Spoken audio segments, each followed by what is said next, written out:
Halo guys, apa kabar? Kembali lagi di channel kami, di Siddhartha. Hari ini, biasanya kan saya bahas mengenai kalau orang yang mau beli jam tangan itu dengan kehidupan yang masih mau settle lah gitu. Jadi membangun dalam settle kehidupannya lah gitu. Misalnya lagi dalam keadaan mau beli rumah, mau punya mobil, mau usaha, mau mulai merit, mau membangun keluarga dan usahanya lah. Jadi biasanya saya sharing untuk kelompok orang yang seperti itu. Nah, sekarang saya juga pengen sharing biar adil untuk mereka-mereka yang uang udah bukan masalah, teman-teman. Karena golongan itu juga ada ya. Jadi kalau cuman sharing di satu sisi kan kesannya nggak fair gitu. Karena dari beberapa teman-teman dan juga beberapa orang menyarankan buat juga dong, kalau untuk orang yang memang udah siap uangnya, udah memang saatnya dia masuk ke dalam hobi ini, why not nggak dikasih saran, why not kenapa nggak memberikan saran yang bagus juga. Nah, oke, jadi hari ini saya membahas tentang itu ya teman-teman. Teman-teman, kalau uang udah bukan masalah bagi teman-teman dan Anda antara mau mulai di dunia jam tangan ini, masuk ke dalam hobi ini, atau mungkin Anda sudah memiliki koleksi yang cukup banyak dan Anda juga ingin menambah koleksi Anda, sebenarnya bahasanya gini, nggak ada waktu yang paling tepat untuk memulai ya. Jadi katanya gini, waktu yang paling tepat untuk membeli jam tangan itu harusnya beberapa tahun yang lalu. Tapi waktu yang tepat kedua adalah hari ini. Kenapa begitu? Karena ini juga merupakan salah satu jenis investasi yang harganya bisa naik ya teman-teman. Kita udah terbukti gitu, proven. Eh, saya pernah bikin video di video-video sebelumnya, pernah memberikan satu contoh jam tangan Daydate All Gold 36 mm ya, punya keluarga kami gitu, bukan punya saya teman-teman. Intinya itu usianya udah 30 tahun karena ada di dokumennya itu dari tahun 1992. Nah, itu aja dulu dibeli dengan harga kurang lebih ya teman-teman 25 juta dan sekarang harganya itu sudah lebih dari 200 juta teman-teman. Jadi susah ngomong gitu. Kadang-kadang ada orang-orang yang bilang bahwa beli jam tangan itu penghamburan, beli jam tangan itu hanya sekedar gaya, hanya sekedar apa ya, mementingkan kepentingan sendiri. Tapi sebenarnya enggak juga loh teman-teman, karena beda kalau misalnya kita beli satu barang yang mahal sekali tapi harganya akan cenderung turun di kemudian hari gitu. Berbeda dengan jam tangan teman-teman, sekarang bahkan untuk beberapa kasus gitu ya, jam tangan itu lebih liquid bahkan dari properti teman-teman, bahkan dari beberapa jenis instrumen investasi yang lain gitu. Jadi seliquid itu, yes seliquid itu teman-teman, karena demand-nya banyak, komunitasnya juga banyak, udah bener-bener kayak jualan emas batangan ya, that liquid teman-teman. Nah, jadi kalau teman-teman misalnya merasa bahwa aduh saya udah ada nih uangnya mau beli, Anda boleh, saran saya bandingin lah beberapa harga lah teman-teman. Mungkin yang cukup oke, tiga lah ya, tiga referensi toko yang Anda percaya gitu. Ya maksimal 4 deh teman-teman, karena terlalu banyak juga kayaknya satu juga kurang bijak ya buat buat toko yang jual. Cuman memang kalau buat pembeli sih bebas sih pilihannya. Cuman kalau Anda sudah percaya di satu toko, walaupun kadang-kadang mungkin harganya sedikit lebih mahal gitu, memang bukan cuman sekedar murah sih, tapi Anda sudah trust gitu, you can go with that store gitu. Jadi menjadi langganan di toko itu gitu. Intinya beli aja teman-teman.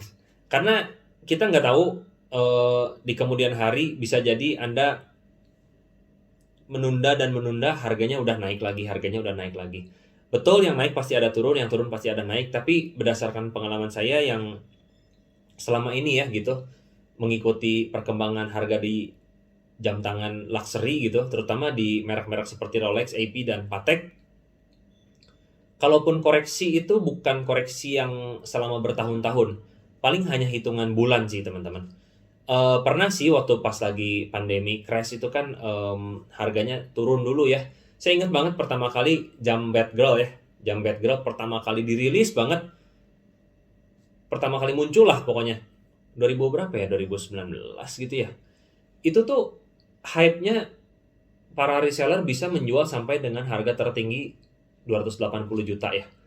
Jadi awal-awal mungkin di 250-an sampai sempat 280 udah gitu turun. Turunnya benar-benar turun sampai harga sekitar 220-an lah, 225. Teman-teman bayangin sampai ada orang yang marah-marah ya. Mungkin waktu pas lagi pandemi crash kemarin, mungkin loh ya, ada yang jual 215 juga ada kayaknya. Bad girl ya teman-teman. Teman-teman kebayang orang yang beli di 280 merasa kayak tertipu lah atau kayak tidak nyaman gitu. Tapi teman-teman sekarang kita lihat harga Bad Girl itu udah hampir mendekati ke angka 400 juta loh teman-teman. Jadi maksudnya ya 300 lebih lah, 350, 375 gitu tergantung dari kondisi dan tahun ya. Cuman maksudnya gini, sometimes we need passion gitu. Patient, sabar gitu. 280 turun sampai 215. Kita rasanya waktu itu mungkin ya ngerasa udah rugi, ngerasa dunia udah mau hancur mungkin teman-teman. Aduh, tahu gitu selisih 70 juta bisa beli yang lain gitu, bisa bisa dapat 1 jam lagi. Tapi yang ini yang aneh dengan dunia perjam tanganan, dan karena ini merupakan salah satu saran investasi juga ya menurut saya, hobi yang menjadi investasi gitu. Ternyata bisa break price 280 juga loh teman-teman. Sekarang itu di harga ya tadi 350 sampai 375. Ada juga jual yang deket-deket ke 400 gitu kan. Jadi nggak usah khawatir teman-teman kalau suatu saat Anda mungkin ngerasa beli kemahalan atau pernah beli kemahalan, atau hari ini misalnya Anda pernah membeli di harga yang cukup tinggi, di kemudian hari besok-besok di bulan Maret atau April atau mungkin Mei Juni gitu harganya cenderung turun dulu. Anda nggak usah khawatir, just hodling teman-teman, just hold your watch.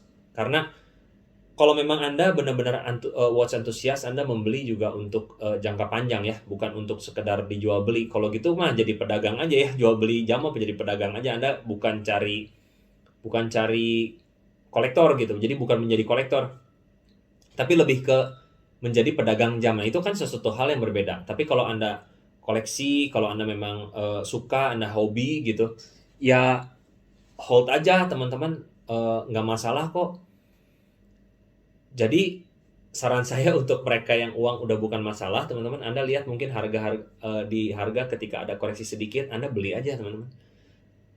Beda ya dengan video saya sebelumnya, yang ketika saya menyarankan bahwa orang-orang yang masih looking for the settlement of life gitu, lebih baik kita sabar dulu, memenuhi kebutuhan sehari-hari dulu. Saya tahu ada orang yang seperti itu, ada juga orang yang sudah tidak memikirkan kebutuhan sehari-hari karena memang mereka sudah hidupnya sudah bisa dibilang financially independent, bahkan financial freedom mungkin ya disebutnya seperti itu.